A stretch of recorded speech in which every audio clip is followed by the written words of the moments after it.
him to Detroit. No! No, not Detroit! No! What day is it? Monday? Oh, Monday! Monday, Monday, so good to me. Hey, it's Monday. Medical. Monday. Changes could be coming to Michigan's marijuana law. A new set of bills now being heard in Lansing. Marijuana is not a drug. And the bills would have major implications to small medical growers known as caregivers. That's some heavy shit, man. Small pot farmers in California say the state is not standing by its promise to protect. Big companies were supposed to be limited, but some have stacked hundreds of licenses. Stop hitting it so hard. Created a cartel, essentially. You have an industry allowing for businesses to operate like cartels. But it's a Monday. Harm has been done by the fact that we didn't legalize it back then. Well, I don't know if there's any harm that's been done. There was people getting arrested, there were people getting thrown in jail. I mean, that counts, doesn't it? What kind of joint is this, man? Smoking marijuana all in public. You would think that shit was legal. We the Pistons in the 8, 9, and 9. Oh, bad boy. Just another medical.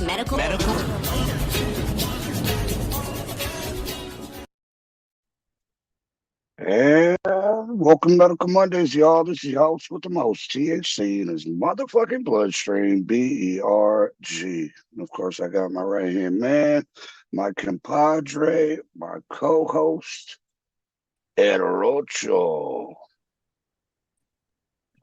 What up, doe? Of course, we got our returning panelist, Adam L. Brooke, a.k.a. Mr. Hash Bash himself with us. What up, dope?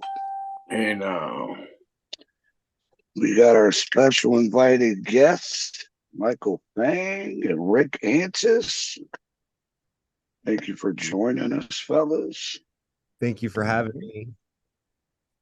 It's nice to see good to see you guys. Sure, man. Glad to have you guys on again. Yeah.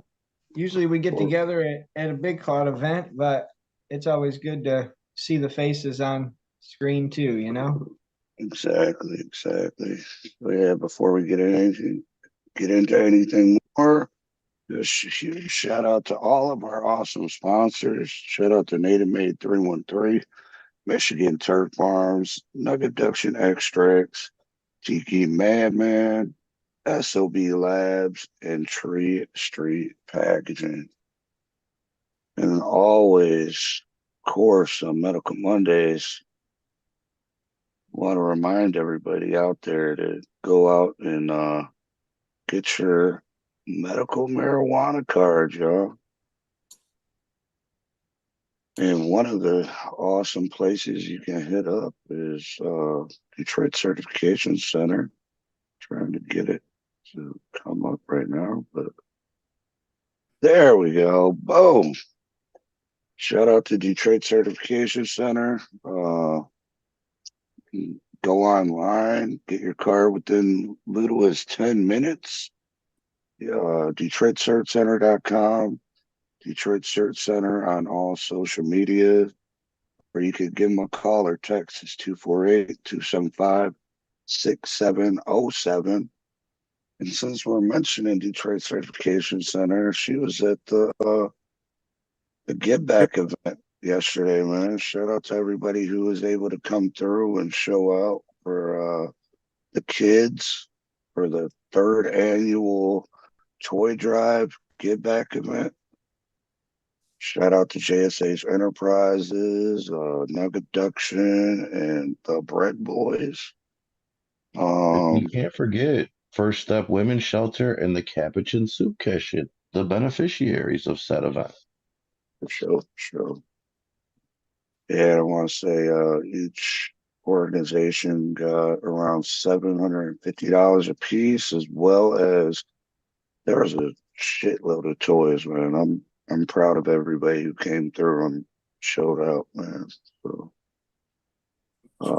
plenty of people won some awesome prizes. I want to say almost everybody got something as soon as they walked in the door, man. So everybody left out a winner.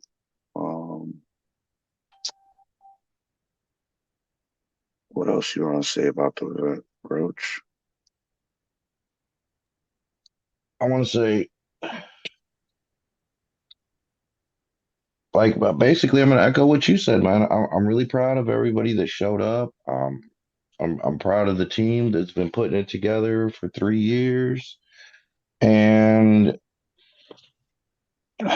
you know, it maybe it is a little self-serving to say, man, but like that shit feels good. It's a good thing. Be a part of it. And shout out for Definitely. Chi-Town and Fun Food Express truck showing out, making all those fire ass meals that weren't edible. You know, replenishing everybody's energy. Because I seen a couple of zombies there, man. They were just walking around. They must have ate a fucking native made gummy or something because they were fried. But yeah, like I said, special shout out to Detroit Certification Center. But there's plenty of other people out there you can get your card through as well. GC3's been doing I want to say they've been doing free cards. So GC3 been doing cards as well. Mike Thuey up north. What was that? Essential Telehealth. If you put in the promo Weedsters, you'll get it for $90. Oh shit! Yeah, shout out to Michigan Weedsters. Holler at them. They'll get you hooked up tight. Pure West out west. Dr. B down in Ohio. She's in Michigan too, doing it, which is just great. So yeah, she can hook you up in Ohio and Michigan. But yeah, everybody needs to go out and get your card, y'all. It's it'll let them motherfuckers know that we're still here. And what, bro? We all have somebody that we suggest. I know Adam's got a guy. Rick just dropped his with the Weedsters promo. Who does Fang send people to? I rock with a couple. Like I sent a lot of my homies to the Essential Telehealth, and then also I sent a lot of homies to the Detroit Certification. That have both been very helpful to people. So grateful for everyone. Point being, there's no excuse, man. Somebody you know knows somebody. Anybody you've ever seen on Medical Mondays knows. Ask. Get in the DM. Well, and there's another narrative too that I think the young people need to understand between the ages of 18 and 20 that medical card is gold to you in that factor because you're not 21 and you can't partake in recreational, but you know damn well you're going to be at a party somewhere and you're going to burn a joint or whatever, you're going to be around it. And you happen to get in a fender bender outside of somewhere, you're covered by your medical card. You're within your rights. And it's, we all have some sort of legitimate ailment of some variety that qualifies you to have this. So it is too easy. I agree. Yeah.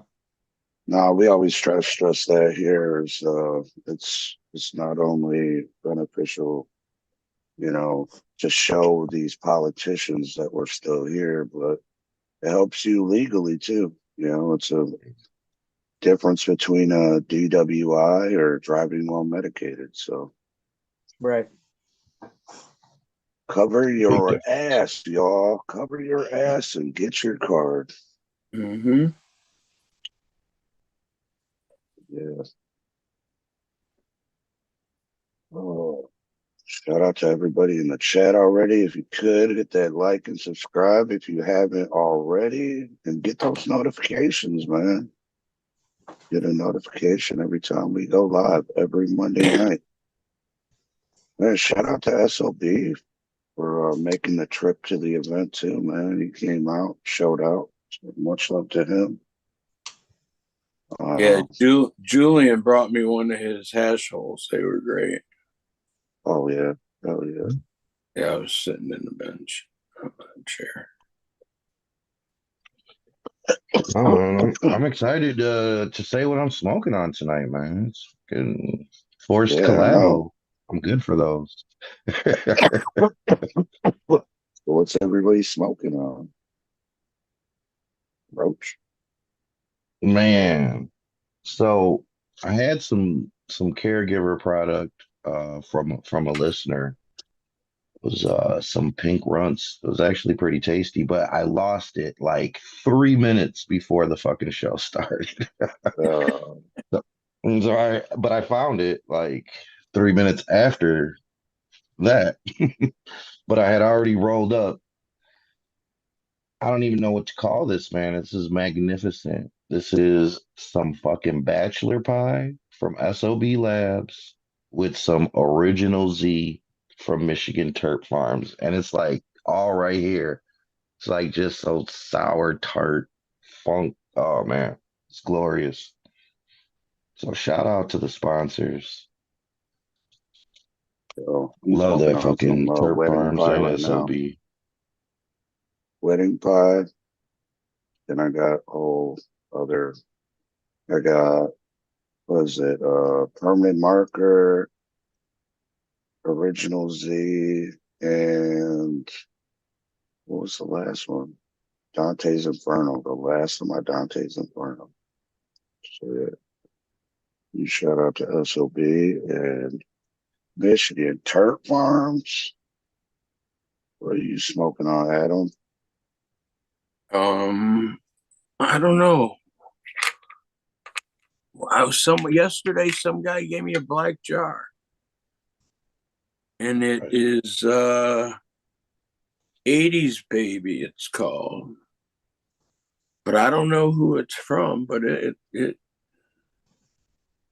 it's nice. So I've been having.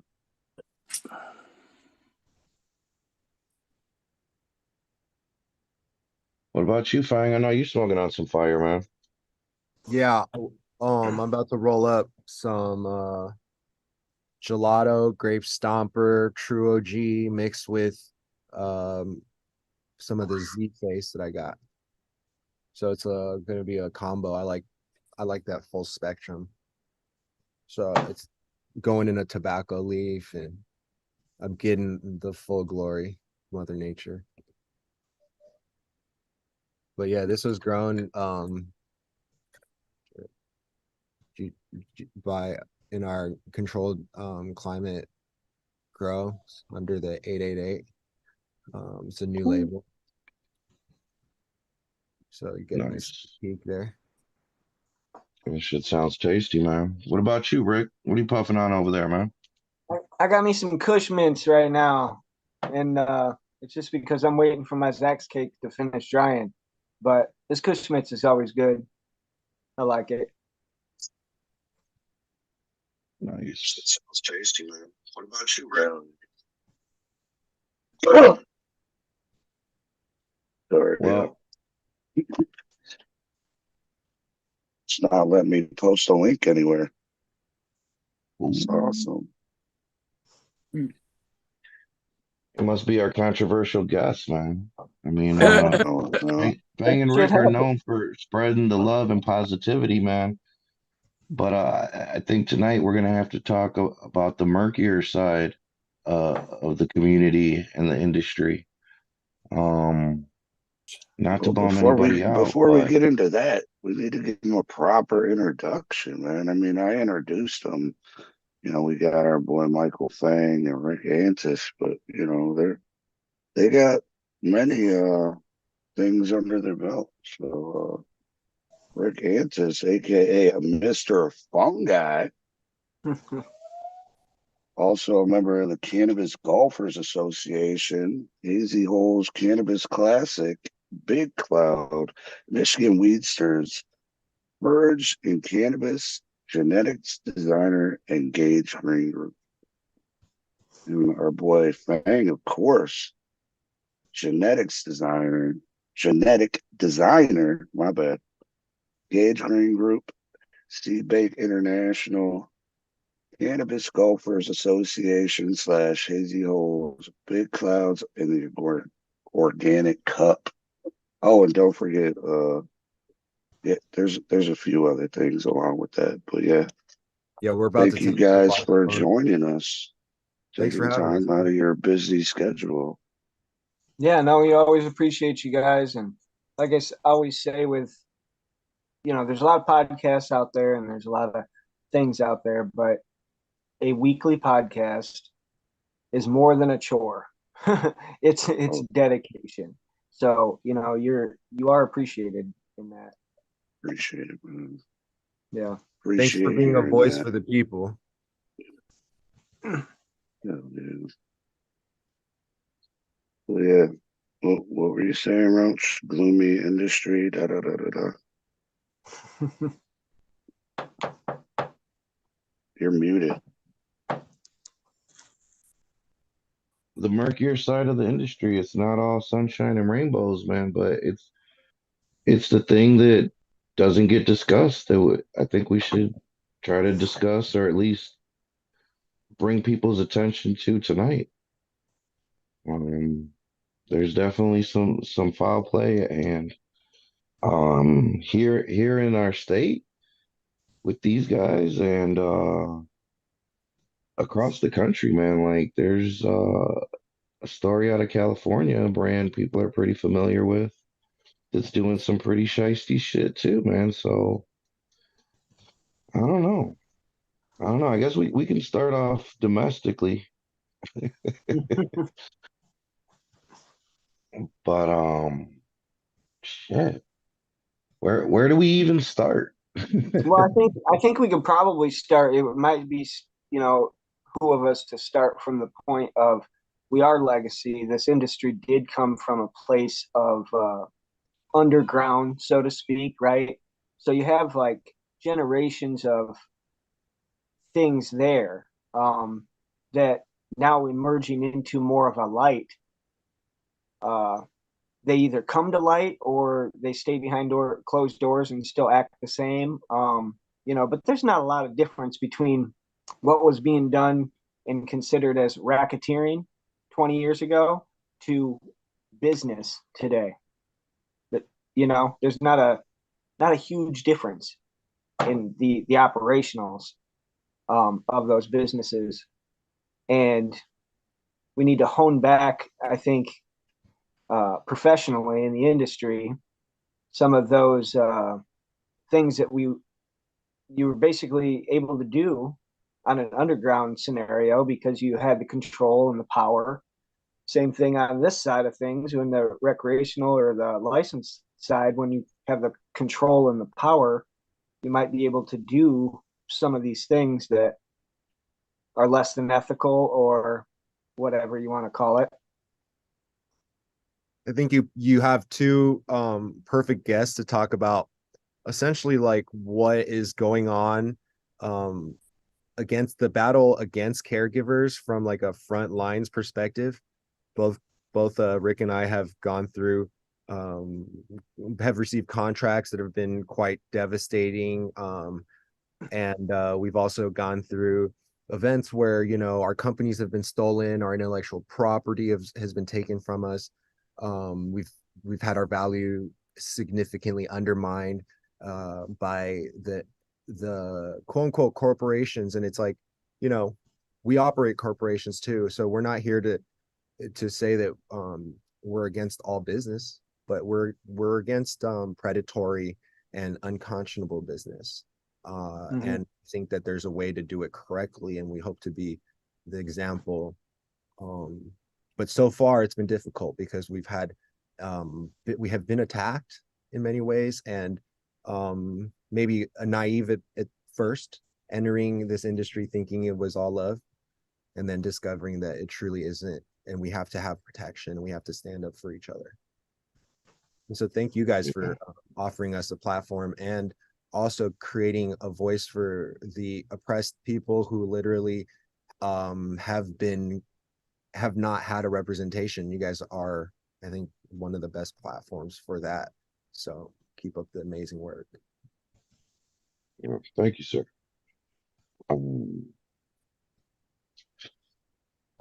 Yeah, but I mean, you guys definitely are there at the front lines of the traditional market and the license market trying to come together and bridge the gap. Um, you definitely face some criticism from the community because they're feeling like, you guys are leaving behind the legacy that you guys are so proud of. Um, but in fact, when you did try to make that move, uh, I guess what morals and ethics got in the way for you, huh? Unfortunately, other people, don't seem to have that issue, but you guys had to back out and read the fine print. So what exactly was being put on the table? What were they trying to assert possession of? So not to get into any specific opportunity or partnership that, so just so people know, like Rick and I have been dealing with many parties that from multiple players throughout Michigan that probably would prefer not to be named unless necessary. We actually do have an expose in a documentary and like a whole, you know, exposure on basically what these toxic contracts look like in cannabis. These come from real major players in the industry. Multiple people throughout our experience have tried to essentially come in at us with contracts that I would make the claim, and this is kind of hearsay based on my opinion, but I think that it's borderlining on human trafficking and has very vile and nefarious clauses that include death clauses and like life insurance policies and things that are just like unconscious. Two-party management, so you got a blending entity, and then you turn a voting company into now a single manager, and that manager goes with the other company, and then there's just two managers for the thing. Yeah, a lot of different things. Yeah, like they'll use tricky language. So you might think that you have a say, but because of one parenthesis, it changes the whole meaning. So there are many places in certain contracts that actually have the appearance that it required multiple individuals to make a choice or a decision for the company, when in actuality only took one. And that in itself was one of many traps that we've been put into to trick us into signing away our equity, our intellectual property, our standard operating procedures, and all the creativity that we put and our life. So essentially, like, there's a lot of clauses that say like they could basically tell us to do whatever, whenever. And luckily, what I'm saying is I've seen a lot of these contracts, and most of the, well, I've never signed any of them, and thankfully, but it's worth, and it's very important to mention that these are happening constantly. And we can dive more into the details, but be careful of the predatory corporations out there that really are not looking out for your best interest. And the 40 and that goes for entrepreneurship and to try and creating new business, as well as our workers. So in the early stage of this endeavor with recreational, a lot of caregivers, patients had carried knowledge from their time as being a caregiver and a patient and brought this to these new companies, worked there for 90 days, maybe 180 days, enough for them to create their SOPs, and then shit canned them. And then started all over. I know numerous companies in the state that did just that, literally created their SOPs. The minds just happened to my friend. No, Roach or Adam's gone. Lost Rick. Oh, do we lost Rick? Yeah. He's back. All right, cool. And he's muted too. Rick, you're muted. Oh, yeah. I don't know where you lost me there. That they work at a company long enough to establish the SOPs and then they're terminated. Right. And Right. then Mike said that happened to a friend of mine, and then you cut out. And I was thinking, like, I think we all have a friend who that happened to. Definitely. You know. Yeah.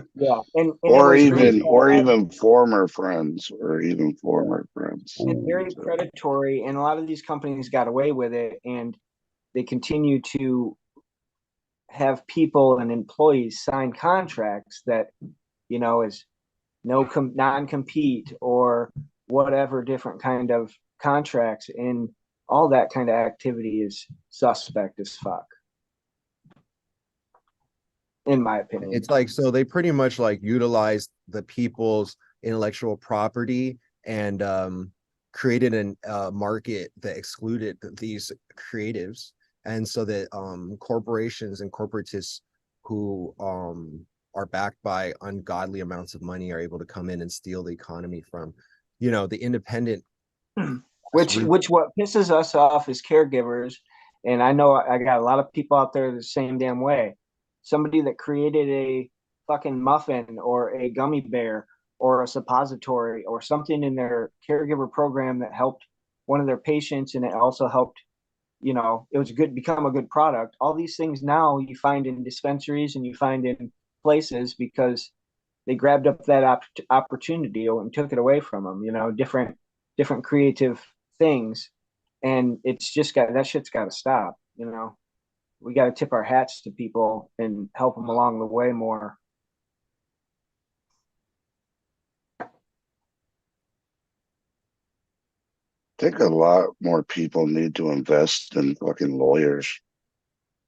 I mean, I'll tell you that I've had lawyers basically drop the ball on me, and you know, I would recommend all business people like to just think of yourself as also a lawyer, because a lot of times you have to double check the lawyer. And I represent myself, but I've fought the largest law firm, Denton's, 5-on-1, and I've held them off on the Gage v. Gage trademark battle at the USPTO. And I've also faced Saul Ewing, which is another trademark or law firm that the fake people try to hire to fight me and take my brand. I'm lucky to have an incredible lawyer assist me and be on my team, Rexford Brabson, but it's very rare to find people and lawyers that will actually stick up for you and give you the time of day. I've had lawyers and accountants really just lie to me and rip me off. Yeah, bro. In many cases, I did say invest in lawyers, but yeah, definitely fucking investigate. Yeah, exactly.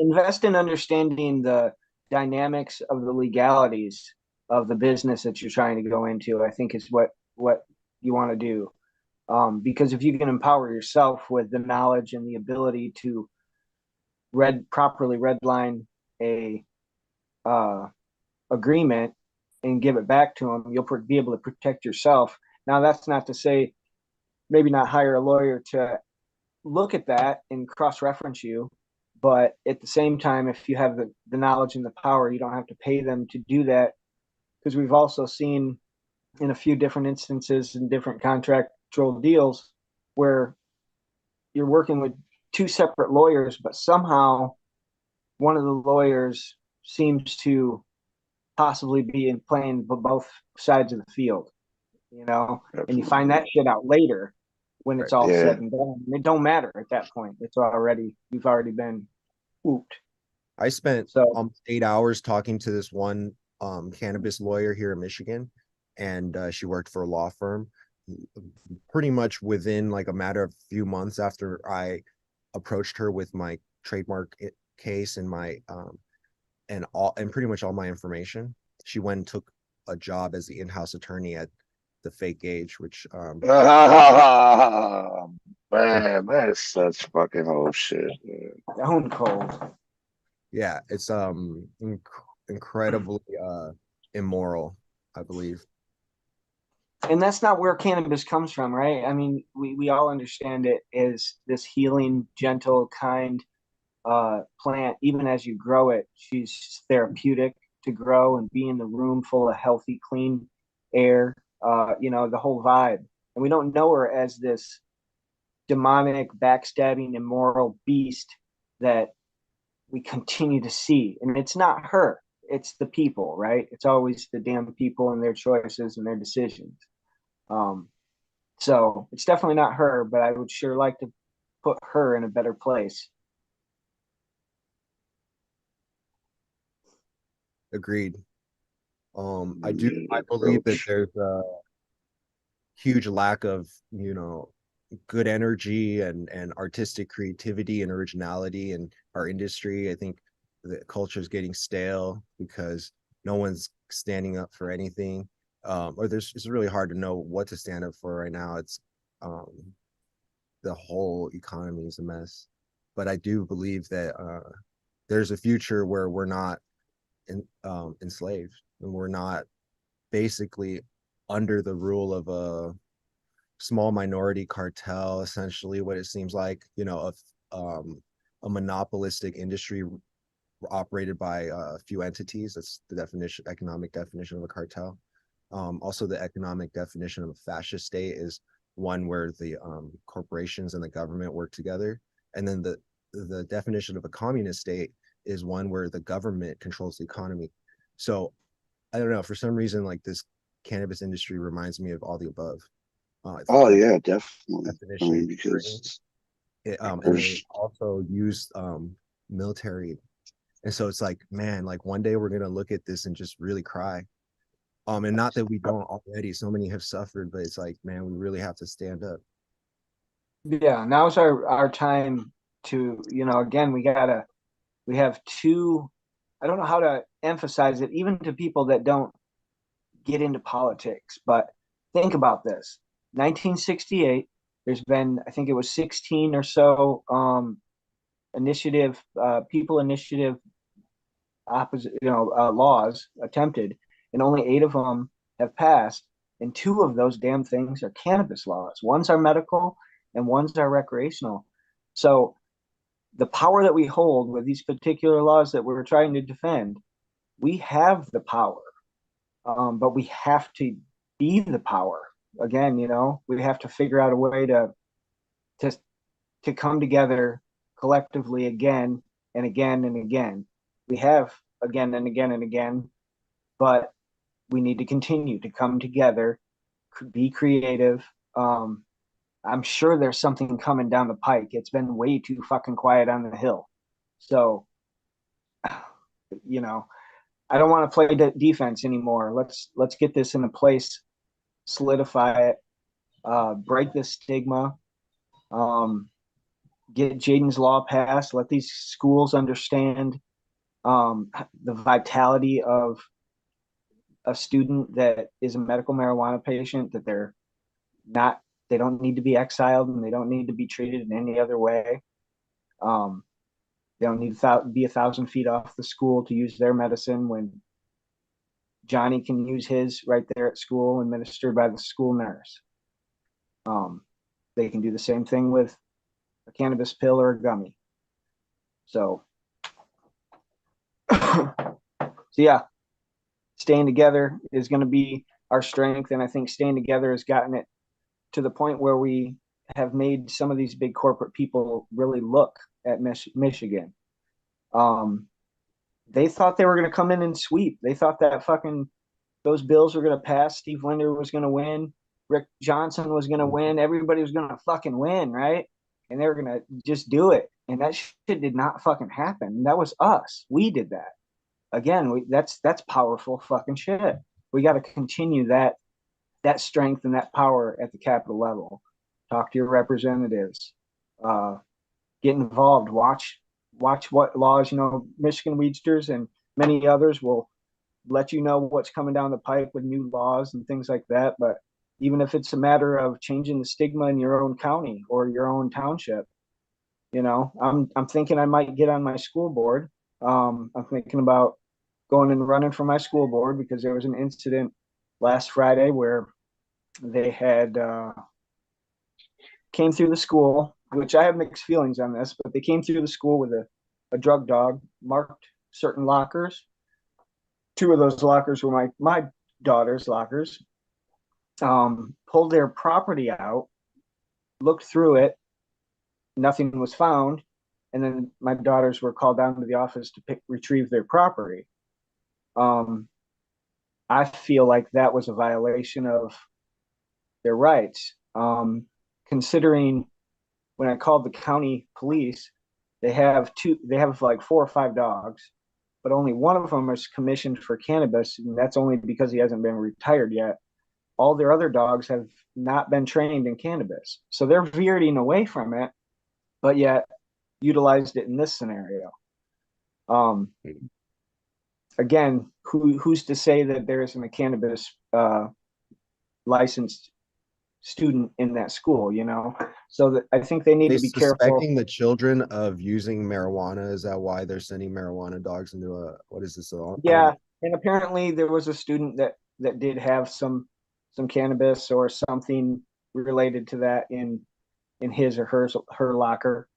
But again, we should probably worry about some other things than those particulars. But well, I mean, here's the thing with that though, Rick. Here's the thing with that has a real easy solution. The solution to that is having an environment here in Michigan where people who are consuming cannabis for whatever reason are protected. And get that card. Like we started the show with that. We're probably about halfway through right now. Get those cards. Yeah, and I'd like to bring it to attention too that a lot of people kind of wonder what the whole pediatric thing is, and it's an actual pretty long, extensive list. I'll send it to you when I get a chance, and it does include ADHD, and that is a very common thing amongst our youth. So that qualifier there does give you the option to make a choice for your child and avert from Adderall, Xanax, or whatever is on the world over there today, and try something different and more holistic. So I encourage that. It does indeed.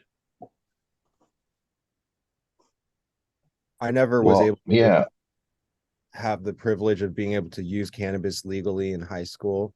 When I started at 15, I was like having to run from the police, the teachers, and my parents, and just kind of like we were doing what we had to do to get high. And part of me knew that it was benefiting me because athletically and scholastically, I guess you could say, I was excelling like crazy.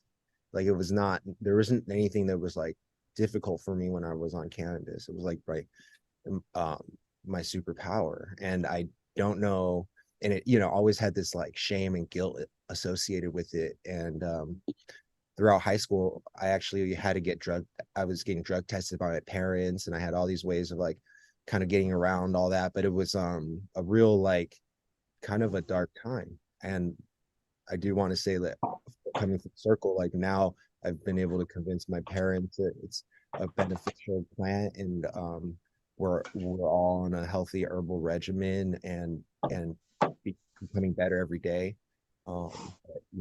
Like it's incredible where it's coming, and I will say that I'm a living proof in that cannabis for children, I guess, or younger, older teens, I guess, is extremely beneficial. I can attest to that.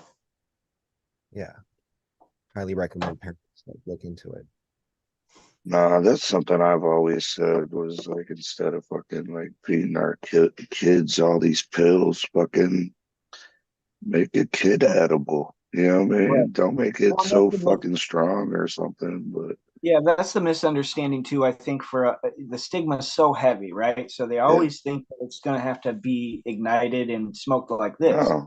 Once we can get it wrapped around their head that their children don't necessarily have to smoke anything, and we can do it many other ways, then it's a lot easier. Yeah, no, and I mean, yeah, I think it's important for parents to be prohibitive when it comes to certain things and certain behaviors. But uh, like like Fang said, growing up, you had to find ways to subvert detection. Mm-hmm. Whereas nowadays, man, like you kind of want to guide your child because like there's boof out there. There's the shit that gets reported and like they are Right. the lowest place, they're the lowest common denominator. That's where that shit is gonna turn up, in Mhm. the younger circles. So yeah, man, take care of your kids, take care of yourselves, man. It's crazy. It's a crazy world. And it's kind of a gift and a curse coming from, when it was illegal to now, and we're like we have our concept of cannabis and what it means to us. And, we have like almost a visceral reaction when we discuss it or think about it, like in our soul. And we're past a point of Prop 1. So we're like, you know what? Let's introduce a little bit of commercialism and capitalism into this and see how it works out because this is what got me this quote unquote freedom. And as things progress, we're becoming more and more offended by it. And it's because we're dealing with people that don't have the same relationship to cannabis that we have. No, and They are coming. that stigma was drilled into them like since fucking birth, and a lot of people. Yeah. And some people it may seem like that. Like Steve Linder really seemed like he really hated cannabis, but like, you know what, he probably smoked, man. It's Mhm. their job. It's like what they do. Like whatever they're saying is what it takes. What it takes is what they're saying. So Yeah. it's not even a personal thing that they have, but they're coming at it from a business perspective. They're coming at it like a shark. And the stigma, the disorganization, like I don't want people to know that I'm high is a leverage. It's a leverage that they use. And that's why they thought that Steve Linder and all these bills and all that bullshit was going to ride through. Right. And we're kind of getting back to a point where people, like, if we're going to take the temperature of the room, like, people are like afraid of the police again. Like, Yeah, for like sure. 2001 afraid of the police. You know what I'm saying? And, When again, you know, all, this plant could be bringing us together with those decent entities in the force, right? Because they're out there, and I've met them. You've met them. Those cops that are are trying, right? But maybe the system don't really give them the opportunity to fully do as much as they want to. But if we don't have to worry about them with this, I feel more comfortable coming to them, asking for aid or help versus being scared that they're just going to hem me up because I smell like weed or discredit me because I'm smell like cannabis. yeah, no. And I mean, you know, I'm not saying completely disregard the law and all of this shit, but the same way I'm struggling, the same way you're struggling, the same way we're all struggling, so are these budgets. They don't even have the resources to fuck with us. They'd rather go after a licensed brand with a bank account that they can go right into. You know what I'm Mm-hmm. saying? This little black market shit is too much work for them right now. Like it's not even Well, all their money But was put in except for work. some it does. companies, right, Roach? Some companies are you playing both sides. Isn't that what you were talking about in the beginning of the show? A little bit, man. A little bit they are. Um, yeah, man, you totally took me out of my train of thought. That's fucked up. Well, then man, I hope you got something to say, bro. Go ahead.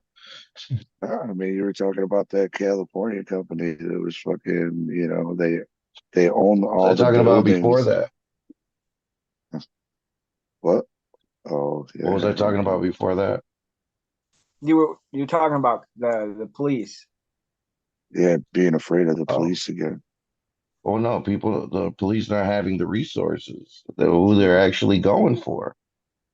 And the point I just wanted to make was that in this time, this lull, you know, the community's cooking itself, man. Like this is when we should be coming together harder. The gatherings should be bigger and stronger and louder, and the bullshit should be out the way. Like we all Yeah. know what everybody's into. We've all been to events and seen the same thing that these undercover agents saw. You know what I'm saying? Like we've all seen Well, I that mean, stuff, some of man. these fucking. Well, what? Look at that. There was supposed to be an event Saturday, and then they tried to incorporate a dispensary nearby with the event, and then the dispensary called the fucking popo on them. Oh snap! Yeah, Jesus. yeah. So Yeah, Wait, they update us. had the event shut down. Leaf and Bud, I guess the dispensary name is. Well, I They have to remember snitching over there. not to fuck Yeah. around. Yeah. Yeah, no, So that was yeah. crazy. They moved the event, and that's disaster for an event. A change of address the day of, like, come on.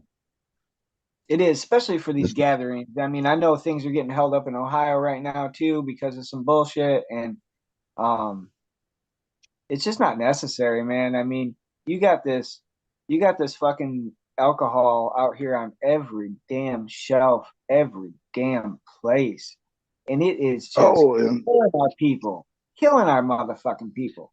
Legal as fuck. bro, they're So making it more and more like candy too. They're making alcoholic I'm not saying that, sodas.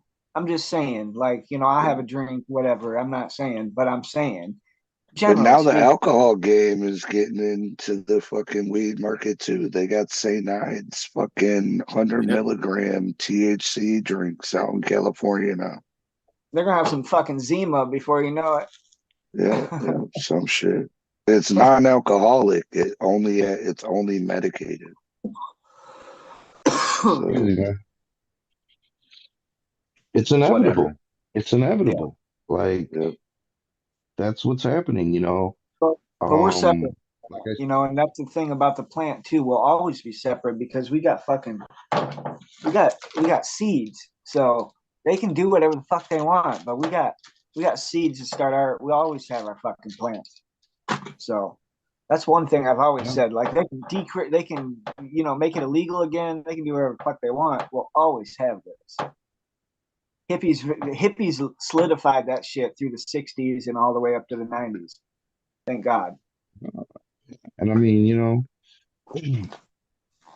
like Fang was talking about earlier, man, they have totally, incorporated other people's intellectual thought, their process, their product. And they have these SOPs and they still can't put out that fire. I mean, sometimes they can. Yeah. But more often than not, man, it's a little faulty. It's not the same. The recipe is not the same thing as the chef. Because all they're thinking about is numbers. They're thinking about that profit. Right. You know what? You know why? Like, I push for a more luxury perspective on cannabis, and I like to see higher prices. I know from a consumer perspective, Especially with smaller grows. I mean? Like, yeah, limited supply shit. Exactly, like capped, limited light, limited plant count versus something with stacked unlimited plant counts.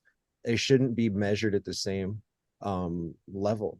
I mean, I think that there's definitely like a place for commercial commoditized cannabis, but I do think that the love and care that the caregivers can place on individual plants is palpable.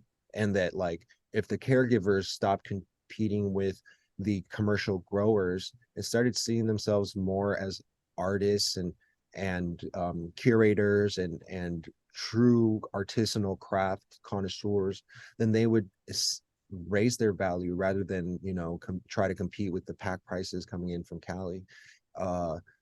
Those prices are being artificially held low by, you know, the large commercial facilities, and it's going to hurt the small independent craft farmer if we're trying to compete at 800 and 1200. It just is absolutely doesn't make sense.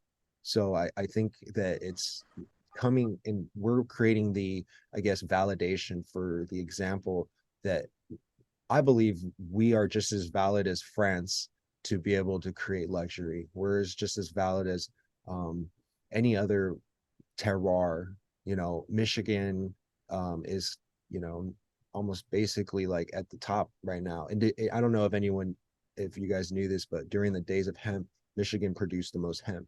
Something about this microclimate, it just makes things grow fast, and it's very suitable for cannabis. And so I'm really grateful. Well, I know Henry Ford, he had fucking fields on the top of fields of hemp in Dearborn. Like half of Dearborn was farmland. Wow. And that shit had all kinds of hemp on it. That was just so he could build that one damn car. I don't know about that, but yeah, it's incredible. Like you're muted, Roach. Oh, as I said, he definitely built a car out of it, though. Oh yeah, he did. It ran on hemp oil as well. Pretty remarkable. Yeah, yeah. But all silenced by our government. Everything you see looking around your room can be replaced and made with hemp. And that's how important it will be. Yeah, 50,000 textile uses, which I don't know how many textile uses or textile things we have, but 50,000 sounds like a fucking lot. But it's always got to be like rough and on your skin and stuff, because that's your typical hemp cloth. But I've seen swashes of hemp fabrics where it feels like silk. It can be used to mimic any fabric from polyester to silk, so to wool. So don't underestimate the power of textile processing for hemp. Like, it's going to replace everything. Cotton is the most heavily pesticided plant, so I love cotton and stuff, but beware, try to stick with organic cotton.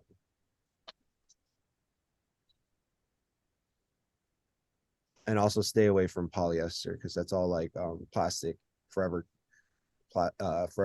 chemicals that are hard to eliminate from the body. Hormone disrupting. Yeah.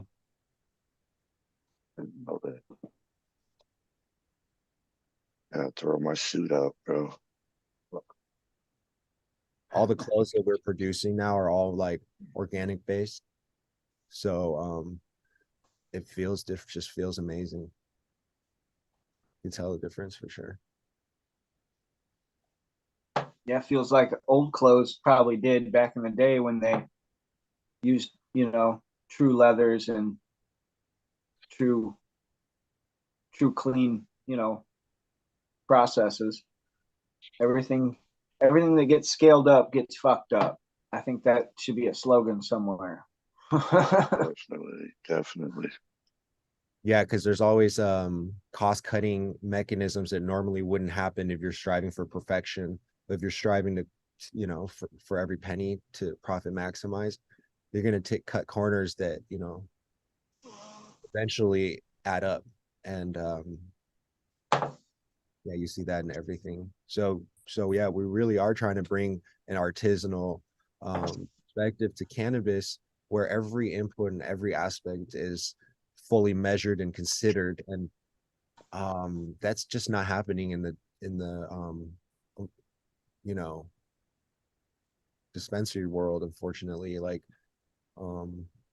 personally, that stuff I wouldn't smoke, and I can't wait to be able to bring our protocols and our methods to the people in a way that's, you know, approachable and phenomenal. I think that this is the ultimate goal, is to be able to see this throughout the world.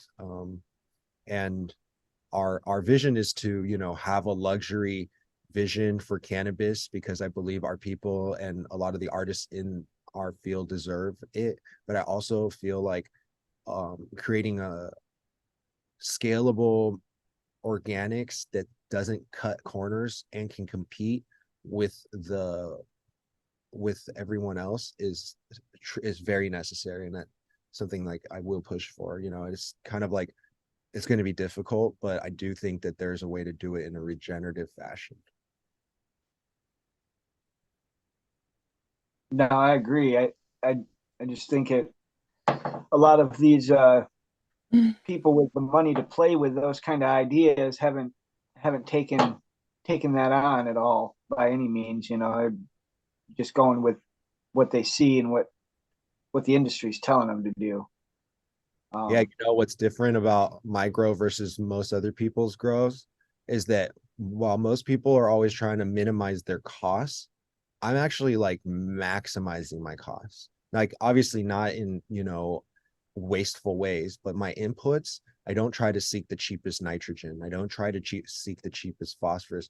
Try to seek the most nutrient dense, minerally potent, and I guess essentially like exotic form of nitrogen I can find. I want to use goji berries and chaga and reishi and the finest forms of foods that are suitable for somebody who, you know, like superfoods, instead of like industrial waste and mine products. I want to try to seek like the most botanically potent and active forms of these medicines, and that's how we grow. And so that's like a huge difference between what we do and your average Athena, you know, dispensary or grow facility that really doesn't put a diverse diet into their plants. And I think you can feel it in the actual end product.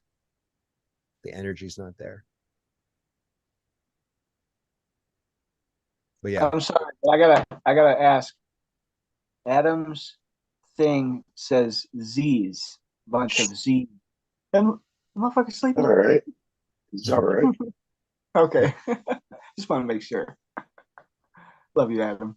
I think his chest is moving. I think he's Okay, breathing. that's good. Yeah, I just saw a bunch of Z's after his name, so I figured he was sleeping.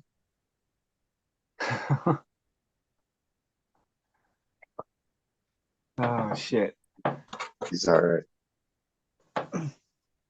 but yeah, man, thanks for having us on. It's really fun always to come on. Yeah. No, I thought. But yeah, Yeah, no doubt, man. I keep thinking that I'm unmuted when I'm not. But what do you guys feel that is the solution? You know, if I could pose the question. So we have like, you know, the license market, and they're doing what they're doing. They're flooding the market. They're trying to find the next big thing and put as much money behind it so that they can, you know, pretty much corner the market. You have caregivers doing their thing, trying to take care of themselves, their patients, improve their community. And then, you know, there are bad actors out there. We can't act like there's not. How do we solve this problem? Because it seems to be getting worse. no, it definitely is. I mean, if you look at the numbers, they're just diving down, and that's, if anything, we want them to go up. And I think a lot of it is partially because it's legal. A lot of people kind of can't wrap their mind around. That's a nice roll right there. Can't wrap their mind around the idea. Shit, I lost track. Where were we at? Like getting a medical card. medical card numbers were dwindling, you were talking. Oh yeah. They can't wrap their mind around getting a card since it's legal, right? They're like, well, I can just go get it or whatever. And I think it's the community's job to educate these people in a way that they feel empowered to understand it enough to go get the card and either be a patient or a caregiver, either one. I don't think they understand how much it helps, and how much it helps the community as well. Like I said, if you're a caregiver, you can bring on 5 patients. Those could be your aunt, your cousin, your neighbor across the street, and you could now, provide a healing mechanism in your community. And we need more healing mechanisms in our communities, more so than we need recreational stores, right? In my opinion. So, and you can be empowered by that. The cost of it has come down significantly as far as growing. There's ways to do it now if we're willing to share as caregivers some of those abilities to not be so out of pocket to grow 12 plants or whatever. I know that's always a concern and sometimes tricky. I've dealt with that financial before, and yeah, $5,000 light bill's a bitch sometimes. So You don't need to go that hard. right, just depending on the situation. But yeah, it's expensive. I have So- a vision of like these a service that essentially is like what would replace what landscaping. So landscaping essentially is like trimming down the trees and hedging, the bushes, and then of course mowing the grass. Well, like imagine if we empowered our traditional landscapers and created some kind of community infrastructure so that we can put people in place to plant community gardens right in the lawn. So every human being basically usually in Michigan has like access to land that's just grass that they spend money to mow.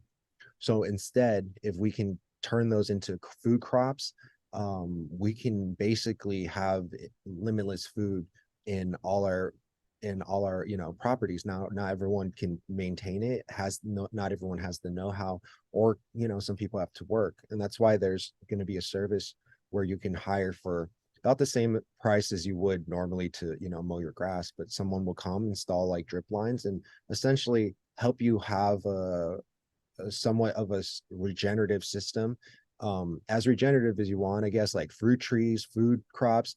And then once you have all this community sharing with each other, you essentially have a self-sustaining ecosystem that can be powered by a very simple service. Also, people who want to have like year-round sustainable indoor, let's say microgreens or salad greens or a medicinal garden, can also hire the same service to come and just build an indoor garden for you. Super easy to set up a tent or a room for someone, especially if you know what you're doing and have access to all the inputs. And essentially for a small fee, we come and maintain your garden and you have infinite cannabis for a very low price. So I think that's like the future. That, and also I do encourage people to get their medical card, because there's nowhere else in the world really where we have the luxury and the freedom to grow like up to 72 plants with our patients. It's an incredible blessing, and I'm honestly truly grateful to be here. Even though I've suffered some hardships here, like I really am grateful, because there's a lot of states where they're limited to a few mature plants, and it's a blessing for them. So we really need to cherish what we have and encourage more people to grow for the community, and do it in a medicinal manner. It's truly life-changing when you put your intention into your garden, and also when you meditate, when you ingest the cannabis, have a list of intentions, or just simply know that you're trying to become a better in mind, body, and soul, and it will happen. It's transformative. I don't know what else to say. It can change every aspect of your life in a positive way if you utilize it intentionally. Started by just using it and understanding that the medication was the meditation. So we conscious smoke, conscious breath, and even when we eat, we're conscious munchies. And this is the future. This is the wave. And sure, you can try to get it at dispensary. I mean, none of that shit hits me right. So for less, you can get it from a caregiver who knows what they're doing. We're hoping to put a network together of people who need RSO with caregivers that have RSO. I think that's still difficult to find. And that's something that we all really need to work harder to put people in touch with the right source.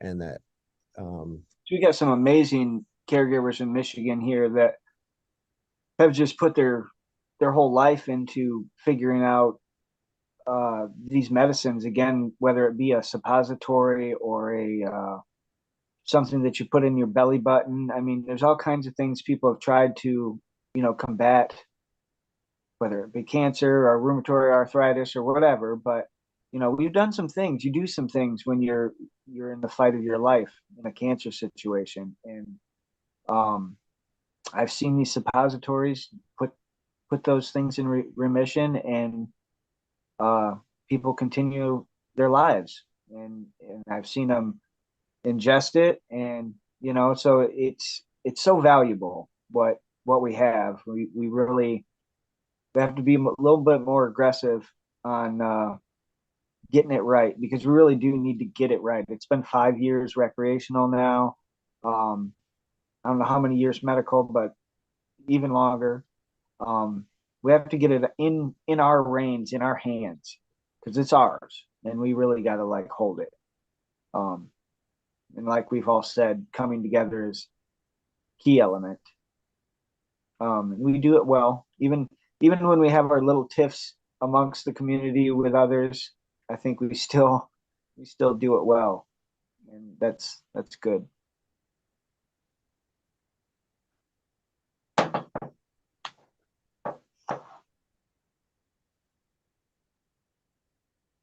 Yeah, indeed, man. Like I said, not now more than ever, we need to come together. And it doesn't mean that we can't disagree or that there can't be dispute. But we all have to be on the same page about this plan. And I think for the most part we are. Now it's step two, which is taking action. We all have the information. So. I mean, so we've been in a defense mode for quite a few years. We've been playing defense and pushing back at what they're throwing at us. But how do we come forward and go, productively at them and solidify what we want? We have to kind of figure that around. We got to get our heads around that as well. But we're losing numbers in the program, and I do fear that those numbers get down low enough that program falls into a bad place, and that's catastrophic. We have to bring back the testimonies. I think now's a good time for people to start coming back with testimonies. Maybe not at your local library or whatever, but however, we got to get those back out, because those are those important moments of our legalization. It's what changed the lawmakers' minds. It's what changed the townships' minds, the school boards' minds. When you see a young girl who no longer has seizures and is not debilitated, now she can come to school from this plant. Just a little bit of oil has done that for her. You can't deny that. I mean, you're a damn fool. You're the devil if you deny that. So, we need those testimonies. We need our caregivers to give some stories. I'm willing to even give some, in a roundabout way, some of the ones that didn't go the right way, so to speak. I've had many people, and even young people, that we've tried different things, but it maybe was too late in the stages. And early diagnosis, I believe in that, people getting checked enough that if there's an early stage of something, that you get into this process first instead of last. It just seems like often it's like the last idea. The doctors are finally like, well, yeah, I guess you can try cannabis or something at the end of it all. And that's not fair to anybody. You should have a plant-based option first, I think, before all these chemical options. Yeah, I it's actually encourage people to look into our upcoming book, Gauge the Guide to Human Potency. And it's essentially like a combination of all the natural remedies that have been allegedly used to make people better from a lot of different situations. And I kind of call cannabis the gateway herb, and it opens oftentimes people's minds and to a healthier future where they're in control of their consumption and their environment and the air they breathe and the thoughts that they think. And we have found incredible benefits in our lives from applying like a full herbal regimen alongside a heavy macro cannabis dose in certain situations where the body really needs support. And even honestly, as a preventative measure or even as a maintenance measure, we are always taking a mixture of different botanicals that are all incredibly herb like adaptogenic, tonic, and all around beneficial. I would highly look into like medicinal mushrooms and other forms of herbs. We also use herbs in our garden. It's going to add to your repertoire. It's going to really improve your game, and don't really know why anyone wouldn't be on it. But yeah, so like when combined with a lot of these, with everything we know, I think at this point our goal is to see humanity rise again and regain its full potential, because we do have this a new way of a guide to like basically making ourselves more potent, just like we make our plants more potent. And so I recommend everybody look into that, or embracing the concept of human potency. And none of this is medical advice. I'm not a medical doctor, and I'm just seeing people healthy. So we put and gathered a lot of research and scientific papers to back our guide.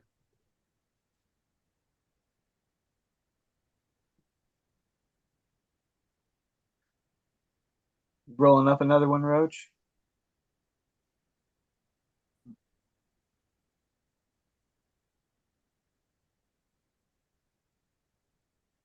Yeah, no, it was a interesting conversation tonight, man. You guys got me smoking. Smoking and thinking.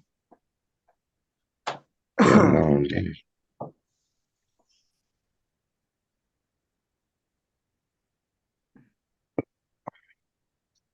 So what's on the horizon? Or we got or the real Gage Green and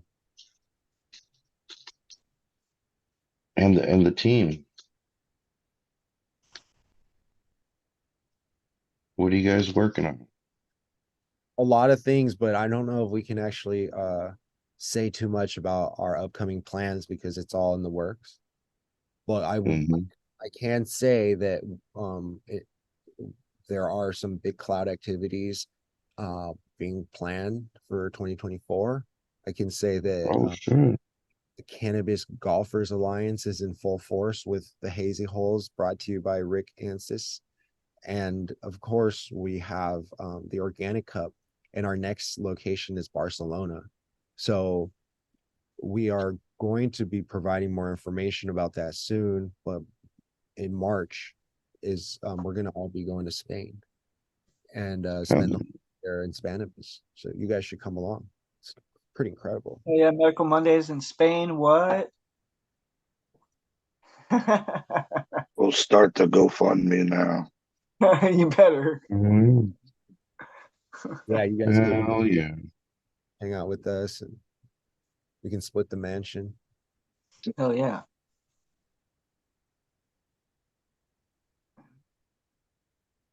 Man, I think we talked about it a couple times on previous shows, but what's your guys' feelings about the California? Like they actually did like the initiative and they got a thing to protect the workers in California that they don't gotta be fucking drug tested for cannabis anymore. Oh, What's my for take on? the state workers? Yeah. Oh, It's amazing. Well, no, that's how it is here in Michigan, state workers, but they're talking about all workers. Like all the companies can't, fire them or anything for as long as they're not consuming on site or Well, I think caught it's just- doing it's that. a comment. We should have never had this in the beginning, right? Let's just be real. It's the same damn thing as alcohol in that sense that if I go drink a beer while I'm driving the forklift, then I got a problem. But if I go drink a beer after I drive the forklift when I go home, nobody gives a fuck. Exactly. There you go. But I think the real problem lies, that's a nice tight roll. I think the problem really lies in the fact that it stays in the system for so long. So it stays in your system for a long time. It's something that can be tested and then they don't know how to solidify the hours of usage and when it was last. And then you have a medical component. Yeah, just shut up. Everybody's physiology is different too, like everybody has, different amount of fat, like it's fat. So, it's held in the system totally different from any other kind of drug out there. Right. It's very subjectable. And, yeah, I think that's a good thing. Hopefully everybody else will start to adopt that kind of mindset because, people are trying to work and feed their families right now. If you're out there trying to work, then you should have that fucking opportunity. Because there's also a lot of motherfuckers that ain't trying to work. They ain't trying to do anything for anything. And, if somebody out there trying and then they're getting wall hit in the face, they got families, mouths to feed. Fuck that.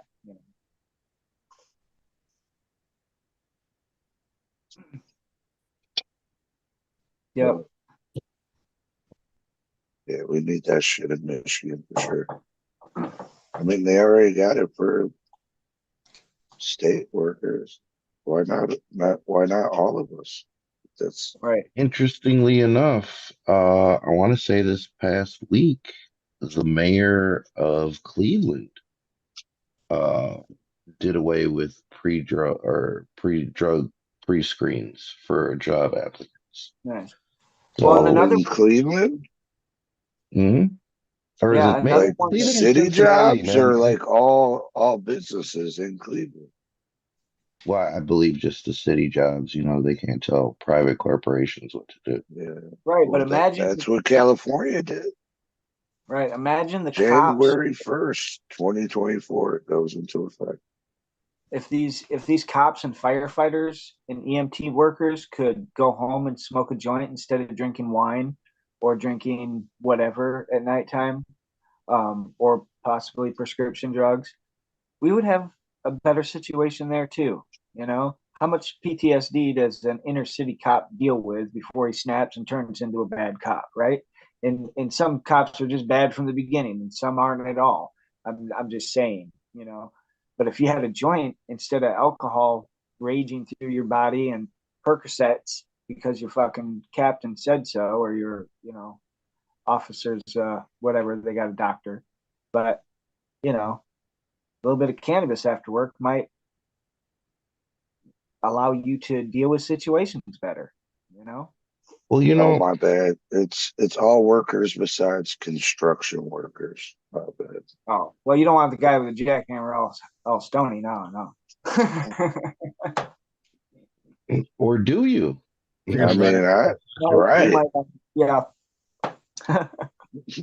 Yeah, no, I Construction mean, workers love smoking weed.